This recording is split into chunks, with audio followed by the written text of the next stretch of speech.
everybody. Today is July 28th, 2021. Welcome to another Las Vegas Advisor Weekly Update with Anthony and Andrew. The masks are back, huh? What's up with this policy? Well, we're wearing our masks right now because we've been told we have to. We don't have to wear them here. That's right. Really. That's right. We don't actually have to wear them here. Actually, we don't have to do it until Friday. I was surprised. Everybody was surprised, but the governor said that everybody has to wear their masks again. It's indoors only, not outdoors, but in public places. That means casinos, that means restaurants, that means bars, just like we used to do up through May. And we don't know how long it's going to last. Yeah, it's really it's interesting because Vegas is one of the places where everybody's been coming to on vacation because you don't have to wear masks. But now it's back. Obviously it's attached to what's been going on with the numbers. The numbers have been going up. They've got this new variant, what do they call it, Delta or something like that. Delta variant. And, everybody's concerned again. So it's mask up. Interestingly, it does not apply to performers and shows. Mm-hmm. So everybody, if you go to a show, everybody in there is going to be supposed to be wearing their mask, except for the people who are performing and the musicians who do not have to. Right, and that's interesting also because I remember, back when they were really limiting the amount of people that could go to shows, and we were reporting on the increase in how many people are allowed to a show. So we haven't heard anything about that either. Yeah, I think they're just, they're going to try to protect themselves so there's not sterner measures. It's a little bit of a disappointment because we're all getting used to not doing it, but, bring your masks and mask up when you go into a casino. Not sure how long this is going to last. Like I said, the employee mask mandate is going to be revisited in August, on August 17th, and they'll probably look at this one too. So we're looking at least 3 weeks. All right. And in other news, we've learned more about the 2.95% cashless fee at Resorts World. What do we know, Anthony?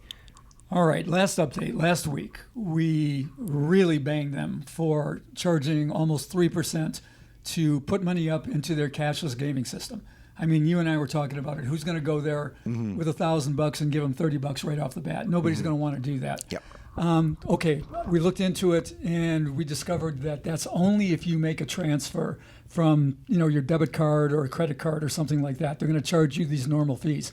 If you bring cash to the cage, they'll put it right into the system and they won't charge you a dime. Okay, well, that sounds a lot better than what we were hearing. So, well, it's funny. They don't really emphasize that, and I guess they figure not many people are going to bring cash.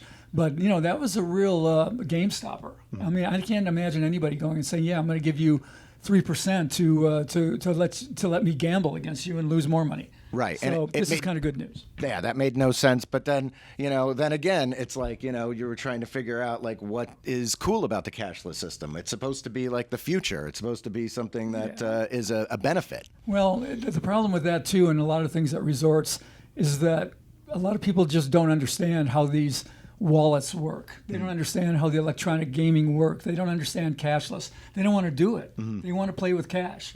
And Resorts is trying to push people toward the cashless, a cashless universe.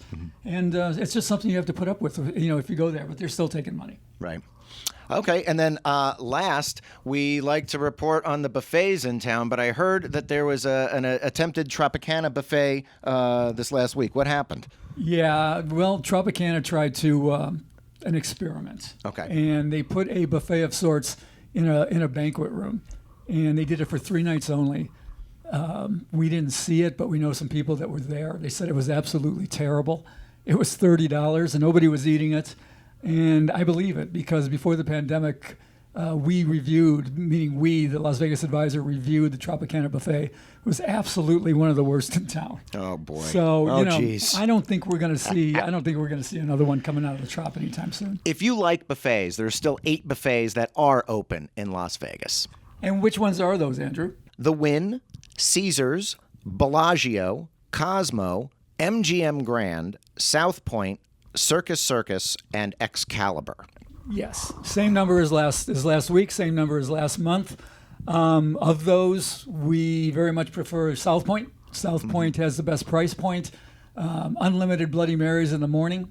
Show your club card, and I think it's $9.99 for that buffet, something like that. And I like the Bellagio king crab legs, which supposedly they are serving at their brunch. Yep. One thing though, Andrew, we're busting the Trop on their buffet. They've got new ownership. It's called Bally's, and it's not the same Bally's that's on the Strip. This is another group out of the East, and they're very aggressive. By aggressive, I mean they're picking up casinos all over the country. They just changed the Mount Blue in Lake Tahoe to a Bally's Tahoe. Wow. And I think we're going to see better things there. It's an interesting ownership group, and I think we're going to see changes at the Trop. Well, I always like the Trop because the Laugh Factory's been there for a long time, and some of the best comedians in the world are at the Laugh Factory, and I think it's one of the best clubs in all of Las Vegas. Yeah, usually comedy clubs usually have good pricing. Check thelaughfactory.com for listings. Sounds good. All right, thanks a lot. That's it for this week, and we'll see you next week.